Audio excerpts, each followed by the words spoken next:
Hello everyone, welcome back to my YouTube channel again. So it's a continuation of previous video of research methodology and IPR, that is criteria of good research. The purpose of the research should be clearly defined and common concepts be used. That is the criteria of good research. We should have a purpose of the research that should be clearly defined and common concepts to be used. And the research procedure used should be described in scientific detail to permit another researcher to repeat the research for further advancement, keeping the continuity of what has already been attained is a good research criteria. And also the procedural design of the research should be carefully planned to get results that are objective as well as possible. And also the researcher should report with complete frankness flaws in procedural design and estimate their effects upon the findings. So these all are the criteria of good results, and the analysis of data should be scientifically adequate to reveal its significance, and the methods of analysis used should be appropriate. The validity and reliability of the data should be checked carefully, and conclusions should be confined to those justified by the data of research and limited to those for which the data provide an adequate basis. Greater confidence in research is warranted if the researcher is experienced, has a good reputation in research, and is a person of integrity. So the good research is systematic. It means research is structured with specified steps to be taken in a specified sequence in accordance with a well-designed set of rules. Good research is a logical. This implies that research is guided by the rules of logical reasoning, and the logical process of induction and deduction are of greatest value in carrying out research.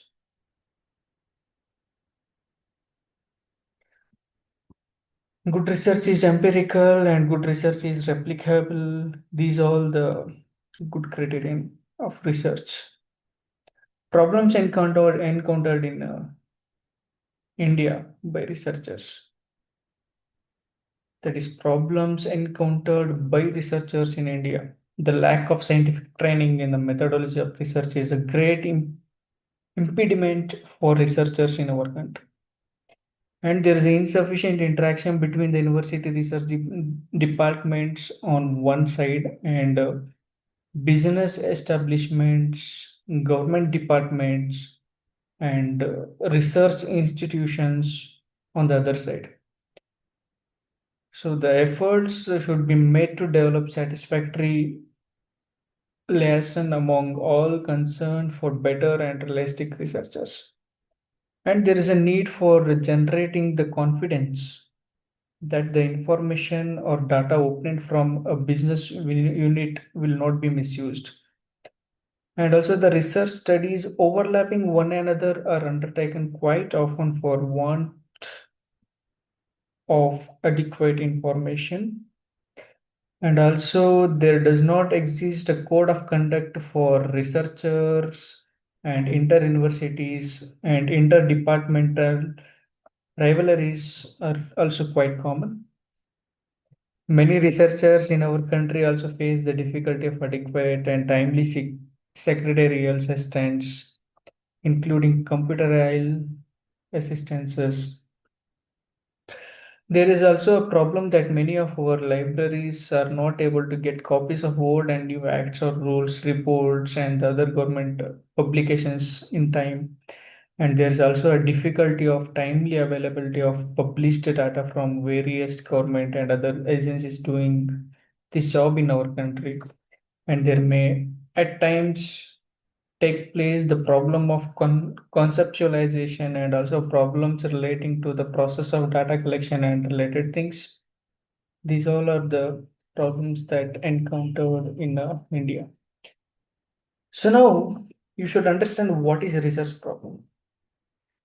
So the definition says a research problem means a difficulty or a challenge that we face in theory or practice and we want to find a solution. For example, how can we increase the efficiency of a solar inverter, or how can we reduce power losses in transmission lines? So for this, we want to find a solution. So the research problem here, which you can consider few points in a research problem. The first is the conditions for research problem. So there must be an individual I or organizations facing the problem. For example, an electric vehicle company faces the problem of battery charging time. Here, electric vehicle company is the organization, or an individual student working on a project faces the problem of signal distortion in amplifier. Individual I. So the problem must belongs to someone real but not imaginary. And there must be at least two course of actions like C1 and C2. So if you can consider some examples to reduce power losses in distribution line, you can have two course of action. Either use a higher transmission voltage and use conductors with a lower resistance. Both are possible, but we need to decide which is better. This shows that research always involves choices, not just one way. And there must be at least two possible outcome. If it is having a two course of action, obviously it will be having two possible outcomes, O1, O2. For example, if you want to improve battery charging, you can expect outcome 1 and 2. Charging time reduces to 1 hour, or else charging time reduces to 3 hours. Obviously, charging time reduces to 1 hour is better than charging time reduces to 3 hours. So research should aim at a more desirable outcomes. And the choices must not give an equal results. Efficiency differences, for example. So if you're having two course of action, two outcomes, both should not get same results. Suppose we test two methods for power factor improvements.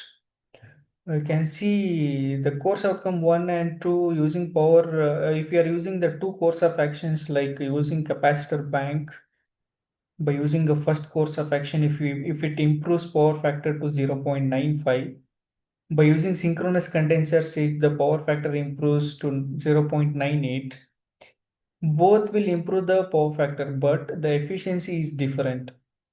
If both give exactly the same result, then there is no research problem. It's the same. So this is what a research problem. Uh, there must be an individual, let us call it I, to whom the problem can be attributed. The individual or the organization, as the case may be, occupies in environment, say N, which is defined by the values of uncontrolled variables, that is Yz. There must be two course of action, say C1 and C2, to be pursued.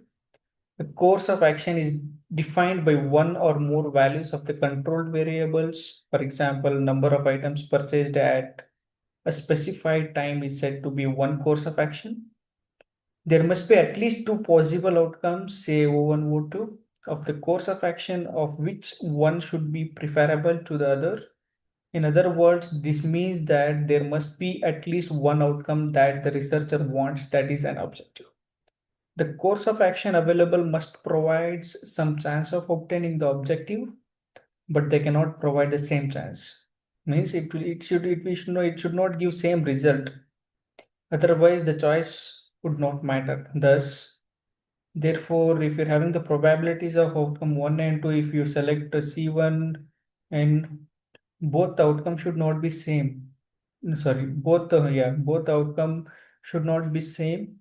So there must be some differences there. We have to select which one is better for the desired outcomes.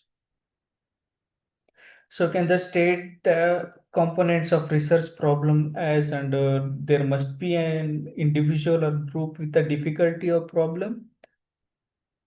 That is, if you can consider example, a power distribution company is facing the voltage fluctuations in rural areas, and an electric vehicle battery shows poor charging efficiency.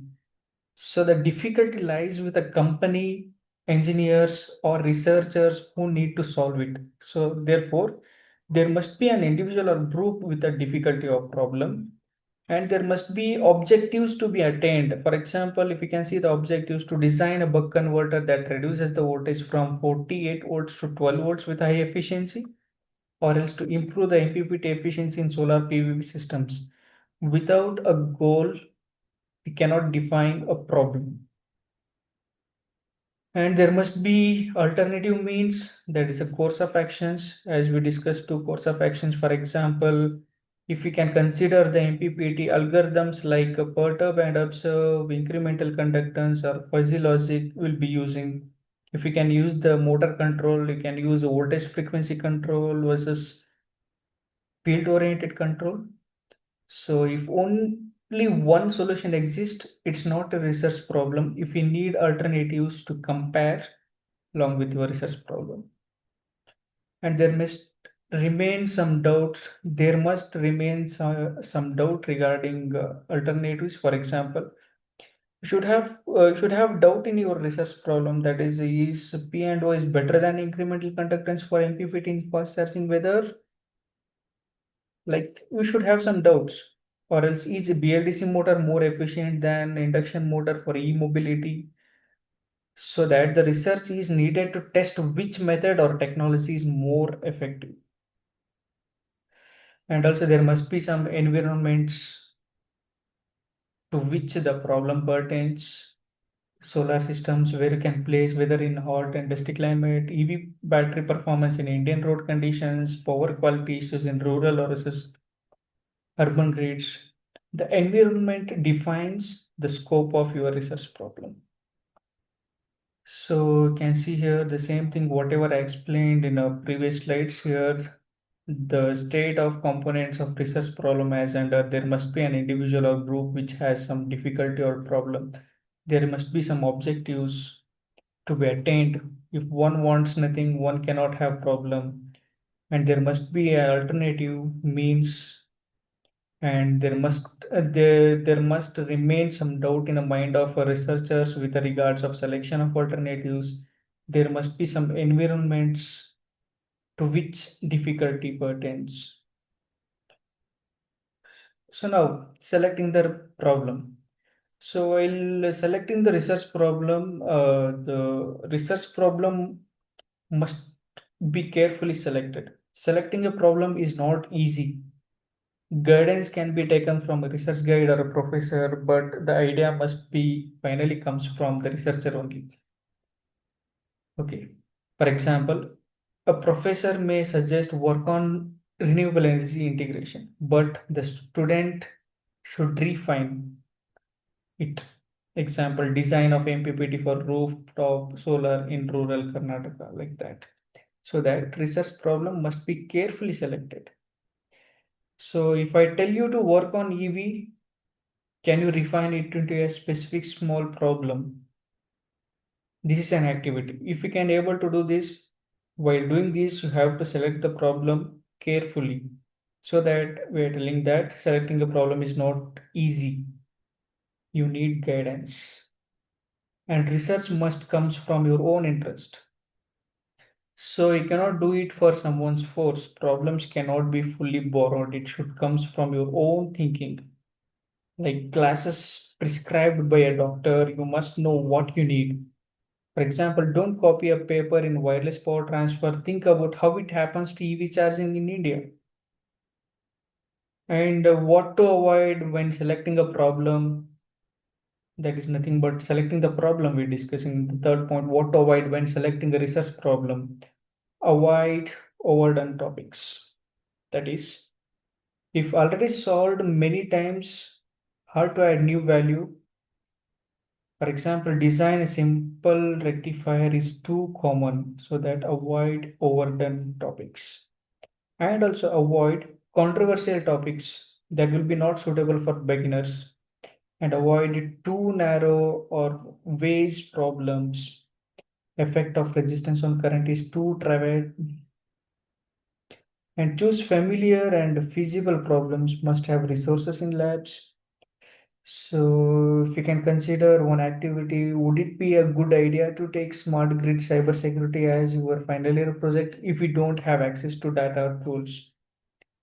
So you should know what to avoid when selecting the problem. So the other criteria in selecting problem, consider, do you have the background knowledge, or else is it within budget and time? And can you get cooperation like labs, software guidance? For example, if you want to design a bidirectional DC to DC converter, do we have a MATLAB or LT-SPICE in your lab? That you should know. If yes, if you have, then feasible. If not, then difficult. So preliminary studies, that we can call it as a pilot study or feasibility study, is very important for research design. For example, before working on IoT-based smart grid, test a small Arduino-based smart parking system first. If similar studies exist, you can extend them. If it's a new area, test feasibility before committing. So if you want to research wireless EV charging, what small feasibility test can you do in a lab? So if you think on this, try to write in a comment box. So what can you do in a lab? So I'm only giving you some solution. If you want to research wireless EV charging, what small feasibility test can you do in a lab? Try wireless charging of a phone using inductive coils. Try small scale wireless power transfer experiment. This we can call that as a pilot study. Test the coil efficiency at shorter distance. Check alignment effect on wireless charging. So these are all the feasibility tests you can do in a lab if you want to research on wireless EV charging. The same thing explained here. Selecting the problem, the research problem undertaken for study must be carefully selected. The task is a difficult one, although it may not appear to be so. Help may be taken from a research guide in this connection. And if our eyes need glasses, it is not the optical alone who decides about the number of the lens we required. So these all about selecting a research problem.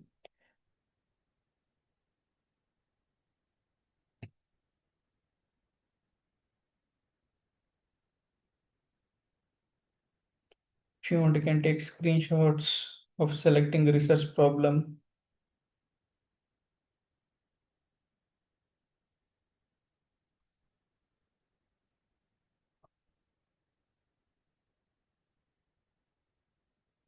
Next, necessity of defining research problem. Necessity. So the necessity, a problem clearly stated is half solved. So what are the necessity for defining a research problem? You should have a clearly stated problem. So that will be half solved. So if you define the problem properly, you automatically know what data to collect and what to ignore. For example, if you define it well, ill-defined statement like this, improve solar power means it is too broad and it is unclear. People can't understand, even you cannot know what to do and what to collect and all. But if you can reframe that into design an MPPT algorithm to improve solar PV efficiency under partial shading, then that will be well defined. That is, when you defined well, you already know you need solar panel specification, shading data, and MPPT algorithm performance. That is why you should state the problem clearly. That will be half solved. And ill-defined problems create hurdles. So if the problem is not clear, you will waste time collecting irrelevant. For example, if we say study batteries, you should know what exactly you study on batteries, and you should know the life cycle of the battery, efficiency of the battery, charging and cost of the battery. So that will be waste time collecting relevant data. So if you defined it, if you predefined that instead of writing the steady batteries, if you're writing it as a well-defined version like study thermal behavior of lithium-ion batteries in EV applications at 40-degree ambient temperature. So here you can get everything. This clarity helps avoiding confusion. And also, techniques and strategy depends on problem definition. Once the problem is clear, to know which tools or techniques to use. For example, if the problem is designing a buck boost converter for EV application, then you know you'll need MATLAB or LT-SPICE simulation, MOSFET selection, inductor sizing, capacitor sizing, load selection, everything. So without clarity, you don't know what simulation or software to use. So you should have some clarity. And defining the problem is more essential than solving it. Solution depends on how well you frame the problem. So I'm giving you two examples. One is for badly defined problem and good research. Improve EV performance is a badly defined problem. So instead of that, you can use reduce switching losses in inverter used for EV BLDC motor drive. It's a good research problem. And careful detailing leads to smooth research design. Once a problem is specific, research design becomes easier. For example, IoT-based smart grid monitoring using Arduino. So you can directly plan the sensors, Arduino to communication to the cloud, then analysis. If not defined, you will be lost in too many possibilities. So if we define the research problem properly in triple E or else any of the branches, you save time, you avoid confusion, and you know what exactly which tools, data, and techniques to use. But poorly defined problems waste time and give poor results. So this is what the necessity of defining the problem. So if you want detailed explanation, you can take a screenshot from examination point of view.